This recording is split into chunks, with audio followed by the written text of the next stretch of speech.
आज दिनांक 23 फेब्रुवारी रोजी आम्ही बार्शी शहर पोलीस स्टेशनमध्ये शांतता मीटिंग घेतलेले आहे। शिवजयंती चालू आहे आणि बाकी इतर सण उत्सव एक 2-3 महिन्यामध्ये जे होणारे सण उत्सवचं मीटिंग आम्ही घेतलेले आहे।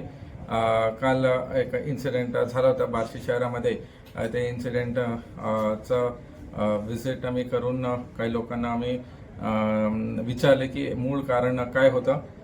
ते सगळ्यांना तुमच्या माध्यमातून आवाहन करायचे की आम्ही प्रत्येक सण उत्सवमध्ये मीटिंग घेऊन डीजे डॉल्बी ह्याच्याबद्दल आम्ही सांगितले की कोणी मोठा आवाज करायचा नाही, डीजे डॉल्बी लावायचा नाही, मिरवणूक शांततेने तुम्ही काढावी। जे काही तुमचा मंडप असतील ते त्याचं परमिशन घेऊन त्याचाही तुम्ही काळजी घ्या। दुसरं जे प्रिव्हेंटिव्ह ॲक्शन जे काही क्रिमिनल आहे त्यांच्यावरती मी वॉच ठेवलेले आहे, सोशल मीडिया असतील आणि त्यांच्या मुवमेंटवरती।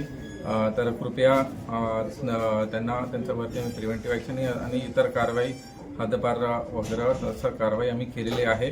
आणि तुमच्या माध्यमातून आम्हाला सगळ्यांना आवाहन करायचं की जे काही इन्सिडेंट झाला तर पोलिसांना तुम्ही कळवावी। आमचं टीम तत्काळ तिथे येतील, कारवाई करतील आणि कोणताही इश्यू लॉ अँड ऑर्डर नाही व्हायला पाहिजे असं सगळ्यांनी दक्षता घ्यावी। धन्यवाद।